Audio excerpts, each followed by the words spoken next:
The air in our living room hung thick, heavy with the scent of burnt coffee from the pot I'd forgotten on the burner.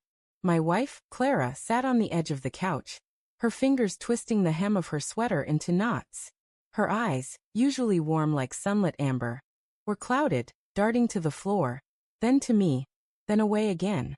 My stomach churned, a primal warning I couldn't name. "You know that man from the gym?" she said, her voice a fragile thread, barely holding.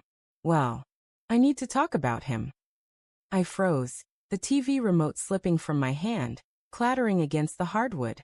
The room seemed to tilt, the walls closing in, their pale blue paint suddenly oppressive, like a sky before a storm. "What about him?" I asked, my throat dry, the words scraping out. Her silence stretched, a taut wire ready to snap, and in that moment, I knew something was wrong, terribly, irreversibly wrong. Clara and I had been married 7 years, our life a quiet rhythm of shared routines. Morning coffee, her yoga classes, my late nights at the office. She'd joined the gym last spring, a new spark in her step, her laughter brighter. I'd noticed the changes, her flushed cheeks after workouts, the way she lingered over her phone, smiling at texts I never saw. I told myself it was nothing, just her finding joy again after the miscarriage 2 years ago. The loss that had carved a silent chasm between us.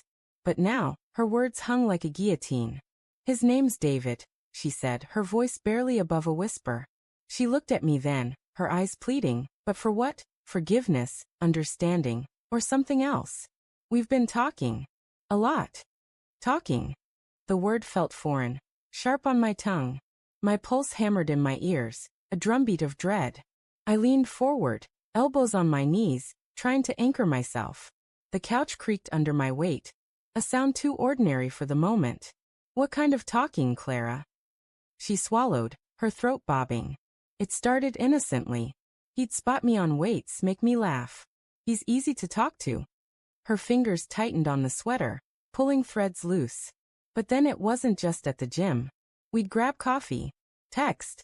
It felt safe, like I could be someone else for a while. The room spun. Coffee, texts, someone else. Each word landed like a blow, cracking the fragile trust we'd rebuilt.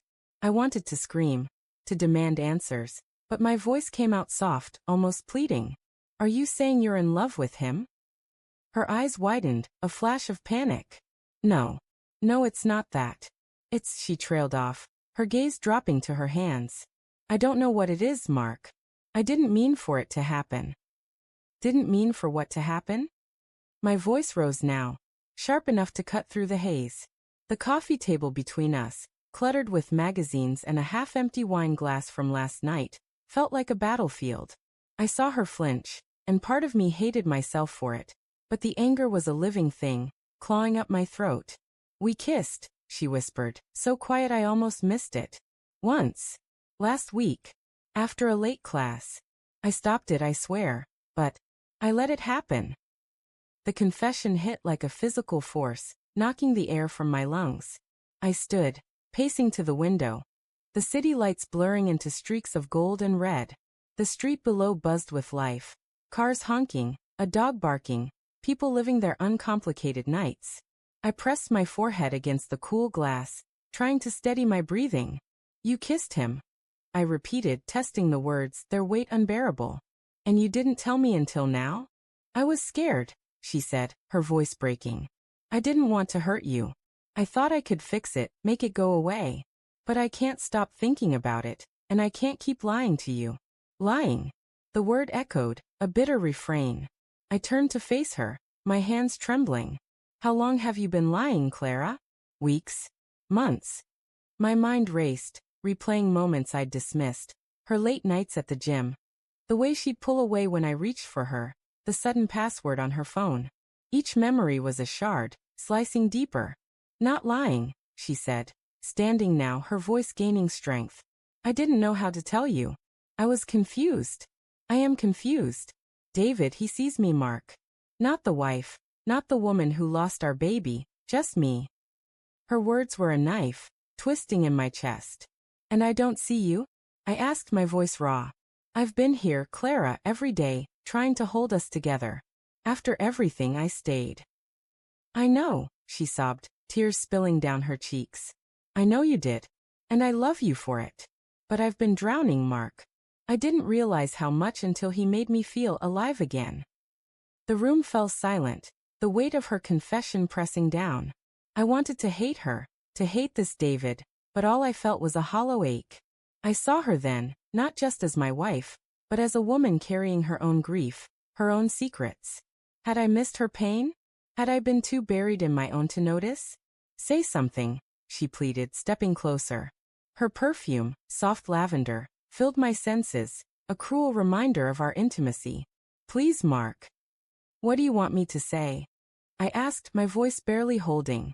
That it's okay? That I'm not breaking inside. I ran a hand through my hair, tugging hard enough to hurt. I don't even know who you are right now. She reached for me, but I stepped back, the distance between us a chasm now. I'm still me, she said, her voice trembling. I made a mistake. A horrible, stupid mistake. But I'm here telling you, because I want us to fix this. Fix this. I laughed, a bitter sound that echoed in the quiet room. How do we fix this, Clara? How do I trust you again? My mind flashed to the gym, to this faceless David, his hands on her, his lips. I clenched my fists, nails biting into my palms. I don't know, she admitted, her shoulders slumping. But I want to try. I don't want to lose you. I looked at her, really looked, and saw the woman I'd loved for years. Her messy bun, her tear-streaked face, the way she stood with one foot turned inward, a nervous habit from childhood. I wanted to hold her, to erase this moment, but the betrayal lingered, a poison seeping into every memory. Then, a sound broke the silence, a faint buzz from her phone on the coffee table. We both turned, the screen lighting up with the name, David. My heart stopped, the room narrowing to that single point of light. Clara's face drained of color, her eyes wide with guilt. Don't, I said, my voice cold as she reached for the phone. Don't you dare. Mark, it's not, she started, but I was already moving, snatching the phone before she could. The screen showed a text. Can we talk? I can't stop thinking about you. The words burned into my vision, a final confirmation. I dropped the phone, the clatter deafening in the silence. Get out, I said, my voice low, trembling with rage and heartbreak. Now. Clara's sobs filled the room as she grabbed her coat, her movements frantic. Mark, please let me explain. Explain what? I shouted, my control shattering. That you're still lying? That he's still texting you? I pointed to the door, my hand shaking. Go. She hesitated, her eyes searching mine, but I turned away, unable to bear her gaze. The door clicked shut behind her, the sound final, like a heart stopping. I sank to the floor, the room spinning, and realized the twist. The betrayal wasn't just hers. I'd failed her too in ways I hadn't seen, and now we were both lost in the wreckage.